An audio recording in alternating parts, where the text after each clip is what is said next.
আর রাবণ এমন একটা সেনাপতি পাঠিয়েছে জানেন, ওই সৈন্য কোনো অস্ত্র লাগছে না, এমন একটা সেনাপতি পাঠিয়েছে রাবণ, কোনো অস্ত্র লাগে না, দৈহিক শক্তি লাগে না।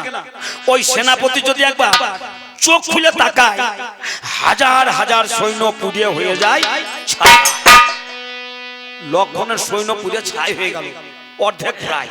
লক্ষণ করছে হাই হাই, করি কি উপায়, ছুটতে ছুটতে রামের কাছে। রামচন্দ্র বলছে লক্ষণ ও কথা বলতে নাই, সীতাকে না নিয়ে কি ফিরে যেতে পারি অযোধ্যায়? ও কথা বলছো কেন ভাই?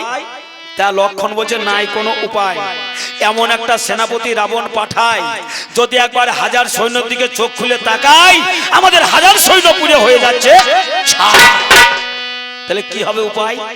তা রামচন্দ্র বলছে ওই সেনাপতি যখন হেঁটে আসে রাস্তায়, কেমন করে আসে?